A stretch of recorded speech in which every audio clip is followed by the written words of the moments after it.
ફરી એકવાર અમદાવાદમાં કાયદા અને વ્યવસ્થાને કથળતી ઘટના સામે આવી છે, જેમાં આરોપી દ્વારા મહિલાના ઘરમાં ઘૂસીને છરીના 6 જેટલા ઘા ઝીંકીને હત્યા નિપજાવી દેવામાં આવતા ચકચાર મચી ગઈ છે। આ ઘટનામાં કહેવાય રહ્યું છે કે હાલ જે પરિણીતા મહિલા છે તેમાં જે આરોપી અશોક પટેલ નામનો શખ્સ છે તેની સાથે પ્રેમ સંબંધ હોય અને તે પ્રેમ સંબંધના કારણે અવારનવાર બંને વચ્ચે વાતચીતો પણ થતી હશે।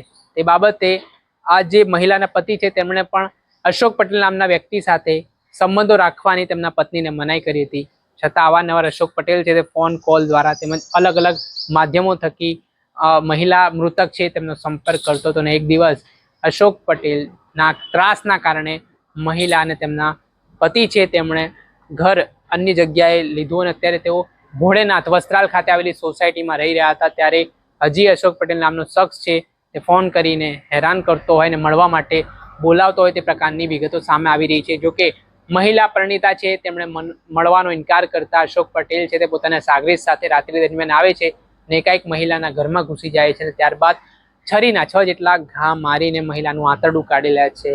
ગંભીર ઈજાગ્રસ્ત હાલતમાં અંકિતા બેન નામના જે મહિલા છે તે લોહી લુહાણ હાલતમાં જમીન ઉપર ઢળી પડે છે અને આરોપી હત્યાની ઘટનાને અંજામ આપ્યા બાદ ભાગી જાય છે। આ ઘટનાની જાણ પાડોશીઓને થતા આસપાસના લોકો તાત્કાલિક પરિણીત મહિલાના પતિને જાણ કરતા તેઓ પણ ઘટના સ્થળે દોડી આવે છે અને તેમને તાત્કાલિક સારવાર માટે મહિલાને સિવિલ હોસ્પિટલ ખાતે ખસેડવામાં આવે છે, જ્યાં ફરજ પરના તબીબ તેમને મૃત જાહેર કરે છે। આ ઘટનાના સંદર્ભમાં મૃતક મહિલાના પતિએ રામોલ પોલીસ સ્ટેશન ખાતે આ મામલે ફરિયાદ નોંધાઈ છે, જે મામલે પોલીસે અશોક પટેલ નામના શખ્સ સામે હત્યા અંગેનો ગુનો નોંધી કાયદેસરની કાર્યવાહી હાથ ધરી છે। આ ઘટનાને લઈને શું કહી રહ્યા છે અમદાવાદના એસીપી કૃણાલ દેસાઈ તે પણ સાંભળી લો। ત્યારબાદ એમના પરિવારજનોની પૂછપરછ કરતા એવી હકીકત જાણવા મળેલી હતી કે જે મરણ જનાર બેન છે તેઓને અશોક પટેલ નામનો વ્યક્તિ છે એમના સાથે પ્રેમ સંબંધ હતો અને એ લોકો અગાઉ જ્યાં આગળ સોસાયટીમાં જોડે રહેતા હતા ત્યારથી તેઓ લોકો બંને એકબીજાના કોન્ટેક્ટમાં હતા। આ દરમિયાન બંનેના પરિવાર વચ્ચે બી અવારનવાર માથાકૂટ થતી હતી।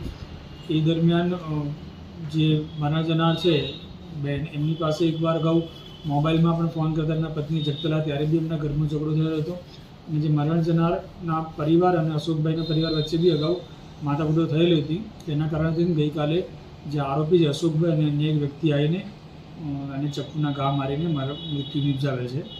જે આરોપી છે એને પોલીસ હસ્તગત કરેલો છે અને એને અરેસ્ટ કરવાની કાર્યવાહી ચાલુ છે। કારણ શું સામે આવી રહ્યું છે? આરોપીનું શું કહેવું છે? કેટલા સમયથી બંને વચ્ચે રિલેશન હતા નહોતા? યુવક એક બાજુથી એને પરેશાન કરતો હતો, એ પ્રેમમાં કે હકીકત શું?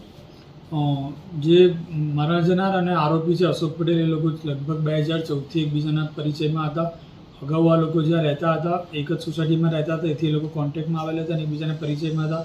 ત્યારબાદ મરણ જનાર છે એના પતિને આ બાબતની જાણ થતાં જે મરણ જનાર છે ત્યાંથી મકાન ખાલી કરીને 2020માં જે અત્યારની હાલની જે સોસાયટી છે ત્યાં આગળ રહેવાઈ ગયેલો હતો અને પરિવારજનોનો એવો આક્ષેપ છે કે જે આરોપી છે આ લોકોને બેનને અવારનવાર હેરાન કરતો હતો, પરંતુ જે બેન અને જે અશોકભાઈ છે ત્યાંથી ખાલી કરીને અહીંયા આ બાબત બંને એકબીજાના કોન્ટેક્ટમાં હતા અને જે અશોકભાઈનું પણ ફેમિલી છે એ પોતે બાળકો ધરાવે છે, મરણ જનાર છે એનું પણ ફેમિલી છે એ પોતે પણ બાળકો ધરાવે છે અને જે અશોકભાઈ અને આ બંને વચ્ચે કોઈપણ કારણોસર ઝઘડો થયેલો હશે અથવા એ લોકોનો બનાવ રહેતો હશે જેનો ખાર રાખીને અશોકભાઈ આ બેનને મૃત્યુ નિપજાવે છે। અચ્છા, બીજો એક આરોપી હતો એ કોણ છે અને આખું કારણ શું સામે આવી મર્ડર પાછળ?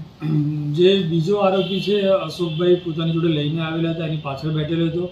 એ આરોપી જે મરણ જનાર છે એના ઘર સુધી આવેલો હતો અને અંદર જે માર માર્યો ત્યારે અશોકભાઈ એકલા જ અંદર ગયેલા હતા, એ બહાર ઊભો હતો અને ત્યારબાદ જે મર્ડર કરીને આવે છે ત્યારબાદ પાછું અશોકભાઈની જોડે જાય છે। આરોપીને બી હસ્તગત કરીને પૂછપરછ ચાલુ છે કે ભાઈ એ જોડે કેવા કારણથી આવેલો હતો અને આ બાબતમાં એનો શું રોલ છે।